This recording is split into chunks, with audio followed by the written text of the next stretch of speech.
ሰላም የቃና ዜና ቅምሻ ነው። የዕለቱ ዋና ዜናዎች በተፈጥሮና ሰው ሰራሽ አደጋ የተፈናቀሉና የምግብ እጥረት ያጋጠማቸው ሴቶች፣ ህጻናት፣ አረጋውያንና አካል ጉዳተኞችን ለመደገፍ ለጋሽ ድርጅቶችን ያሳተፈ ሰብአዊ ድጋፍ እንደሚያስፈልግ በህዝብ ተወካዮች ምክር ቤት የጤና ማህበራዊ ልማት ባህልና ስፖርት ጉዳዮች ቋሚ ኮሚቴ ገለጸ። ይህ የተገለጸው ቋሚ ኮሚቴው የሴቶችና ማህበራዊ ጉዳይ ሚኒስቴርን የ2018 በጀት ዓመት የአንደኛ ሩብ ዓመት እቅድ አፈጻጸም ሪፖርት ትላንት በገመገመበት ወቅት ነው። በዚሁ ወቅት ቋሚ ኮሚቴው የህብረተሰቡን ተጋላጭነት ለመከላከል የሚያግዙ የህግ ማዕቀፎች ሊተገበሩ እንደሚገባ ገልጿል። ሚኒስቴር መስሪያ ቤቱ በማህበራዊ ዘርፍ በሩብ ዓመቱ ካከናወናቸው ተግባራት አንጻር አካል ጉዳተኞች፣ አረጋውያን፣ ተጋላጭ ሴቶችና ህጻናት ከተሳታፊነትና ከተጠቃሚነት አንጻር የሚታገዙባቸው የህግ ማዕቀፎች ጸድቀው ወደ ስራ ሊገቡ እንደሚገባ የቋሚ ኮሚቴው ምክትል ሰብሳቢ ዶክተር ታደለ ቡርቃ አሳስበዋል። እንዲሁም በአደንዛዥ እጽና መጤ ልማዳዊ ድርጊት ተጎጂ የሆኑ ወጣቶችን የህግ ማዕቀፉ ልዩ ትኩረት ሊሰጣቸው ይገባል ብለዋል። በተጨማሪም ህገወጥ የሰዎች ዝውውርን ከመከላከል ባሻገር ከስደት ተመላሽ ለሆኑ ዜጎች የማቋቋም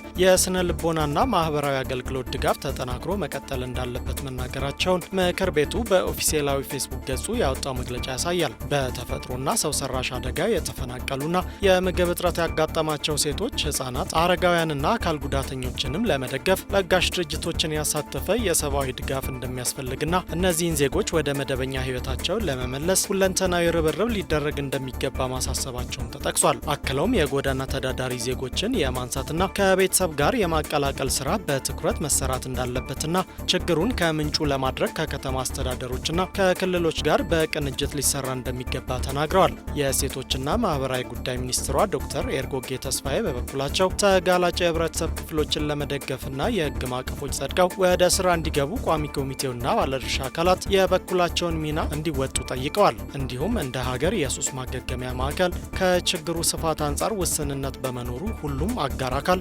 የማህበረሰቡ ችግር የእኛም ችግር ነው ብሎ ማዕከላትን ከማስፋፋት አንጻር ሊሰራ እንደሚገባ መናገራቸው ተገልጿል። መሶብ የአንድ ማዕከል አገልግሎት በሐረሪ ክልል ተመርቆ ለአገልግሎት ክፍት ሆነ። በአገልግሎቱ ምረቃ መርሃ ግብር ላይ የክልሉ ርዕሰ መስተዳደር ኦርዲን በድሪና የፐብሊክ ሰርቪስ ምክትል ኮሚሽነር አልማዝ መሰለን ጨምሮ ሌሎች የስራ ኃላፊዎች ተገኝተዋል።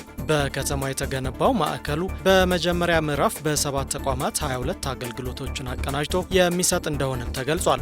የሐረሪ መሶብ የአንድ ማዕከል አገልግሎት እነዚህን አገልግሎቶችን በተቀናጀ መንገድ መስጠት በሚያስችል መልኩ በሰው ኃይልና በቴክኖሎጂ ተደራጅቶ ወደ ስራ መግባቱን ተገልጿል።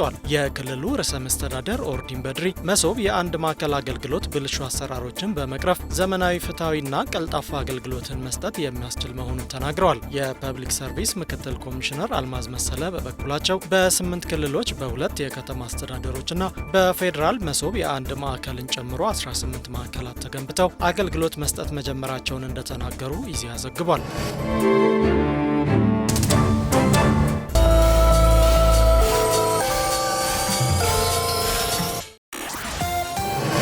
የኢትዮጵያ ንግድ ባንክ እስከ 150 ሺህ ብር ድረስ ያለምንም ዋስትና የብድር አገልግሎት መስጠት የሚያስችል ሲቢኢ በእጄ የተሰኘ መተግበሪያ ይፋ አደረገ።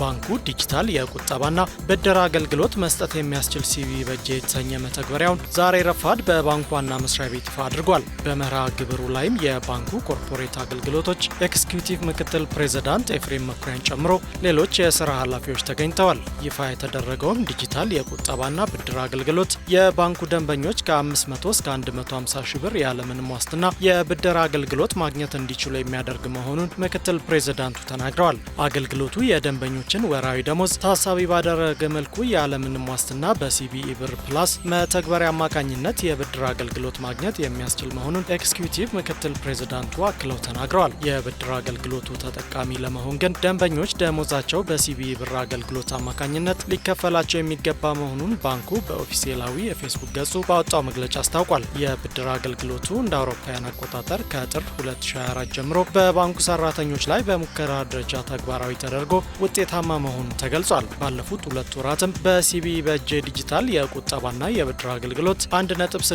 ቢሊዮን ብር ገደማ ብድር መስጠቱን ባንኩ በመግለጫ አስታውቋል። ኒያላ ኢንሹራንስ አክሲዮን ማህበር ለካሳፋ አምራቾችና ለምርቱ ላኪዎች ወይም ኤክስፖርተሮች የግብርናና ተያያዥ የምድን ሽፋን አገልግሎት ለመስጠት ኦሞ አዲስ አግሪ ፕላትፎርም ከተባለ ኩባንያ ጋር የመግባቢያ ሰነድ ተፈራረመ። ስምምነቱን የኒያላ ኢንሹራንስ ዋና ስራ አስፈጻሚ ያሬድ ሞላና የኦሞ አዲስ አግሪ ፕላትፎርም ዋና ስራ አስፈጻሚ ካሳሁን አድማሱ ተፈራርመዋል። በስምምነቱ መሰረት ኦሞ አዲስ ካሳቫ አምራቾችን በማደራጀት በቴክኖሎጂ በተደገፈ አሰራር ተገቢ የግብርና ኢንሹራንስ አገልግሎት እንዲያገኙና ምርታቸውን እንዲያሳድጉ ድልድይ ሆኖ እንደሚሰራ ኒያላ ኢንሹራንስ በፌስቡክ ገጹ ባወጣው መግለጫ አስታውቋል። ኦሞ አዲስ አግሪ ፕላትፎርም በካሳቫ ምርት አርሶ አደሮችን የማደራጀት ካፒታል የማስተባበርና ገበያ የማመቻቸት ስራዎችን በማከናወን ላይ እንደሚገኝም በመግለጫው ተጠቁሟል። ኦሞ አዲስ አግሪ ፕላትፎርም ከአንድ ወር ከ15 ቀናት ገደማ በፊት በካሳቫ ምርት ለሚሰማሩ ባለሀብቶች የግብርና ማሽነሪዎችን ለማቅረብ የሚያስችለውን ስምምነት ከኢትዮ ኢንጂነሪንግ ግሩፕ ጋር መፈራረሙ ይታወሳል። ከፍተኛ የምግብ ንጥረ ነገር ከያዙና ከስራ ስር ተክሎች መካከል አንዱ የሆነው ካሳቫ በደቡባዊ ኢትዮጵያ አካባቢ ለበርካታ ዓመታት ለምግብነት ሲውል ቆይቷል።